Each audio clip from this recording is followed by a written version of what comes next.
There's no better feeling than waking up and about by yourself when you've just left someone who really didn't belong in your life any longer. That feeling when you stretch your arms out and that someone is not there to tell you to lower your chin because it makes you look arrogant. Or is questioning every word you say about what had happened the other night when you went out with your friends. That moment of freedom is priceless. I like to condense it, freeze it, and store it in every corner of my brain. But when that moment comes, when that freedom feels more like a chore, a destiny I didn't choose, I can remind myself that at least we have left that terrible situation. That is the good kind of leaving. I've experienced and seen it over the years many times. Friends suddenly thriving when that dead weight of a partner finally was dropped. Their endless analysis of their character, of why they were doing the things they were doing, with the ultimate conclusion that they just sucked. I love that kind of leaving. It's like a superpower, because everything is better once you leave. Obviously not forever. Obviously there are reasons why one was in that situation in the first place, and taking a good look at yourself to find out why is a mandatory step that should not be forgotten. But relationships that end with a bang of relief usually punch you that hard in the face that most learnings are quite visible. All writing is revenge, said the Cuban poet Reinaldo Arenas, which for a good portion is probably true. But not all writing is revenge. Some of it is a love letter, because sometimes you leave when you don't want to. Sometimes you have to leave. After I got back from Thailand, everything had changed. It was March and it was freezing. I had no clothes to wear. The dresses and skirts I had brought from Thailand in pink and pastel colours belonged to another version of myself that was starting to clash with my past punk self. I also had no boyfriend. Before Thailand, I would wear chucks and put buttons on my school bag. I had worn bright red hair and a wonky asymmetric haircut I had given myself in a moment of boredom. Since then, that colour had been washed out and dyed over with a dark brown and a nice shoulder-length bob. I had at least 10 items with Hello Kitty on them.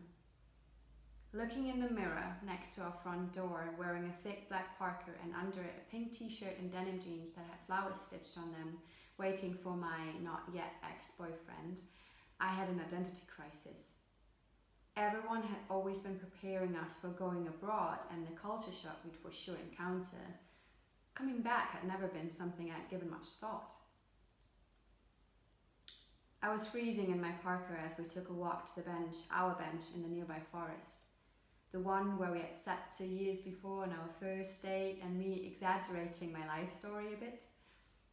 I wanted to impress him so much, wanted him to like me so much, that in retrospect I definitely overdid it. He said, "I love you," 3 weeks later, and I would be angry and question his feeling that after 3 weeks only he would use these words. How dare he love me just like that? In fact, I was scared. It scared me so much that I forbid him to say it again for a while. There were many things during that year that broke our relationship apart. There was no Skype or WhatsApp yet. There were very expensive phone calls from debit cards and emails. There was the day I had a motorbike accident and my heart broken afterward. There was another girl. It had all been too much and not enough. And there he was, sitting on that bench, asking me again and again, "Why did you leave me? Why did you go to Thailand?" The easy answer was I had watched a movie, Anna and the King, a film which paradoxically is banned in Thailand. I had seen it a couple of weeks before my interview with the exchange committee and fallen in love with the architecture, the colours, the landscape, the beauty of Thai women and their dresses. Initially I put India in as my first choice and then impulsively during the interview changed it to Thailand. There was one full scholarship for each country: Thailand, India, China, Japan. That was the order of my preference. The more complex answer is, I just felt like it. Something drew me to do it. It was an adventure I just couldn't say no to. It's hard to explain to someone who does not want to go to Thailand when they're 15 years old, but to me, it just sounded like the best idea ever. It sounded like something that I would do. I guess that's the thing about life choices. When they have our name written on them, we simply cannot refuse.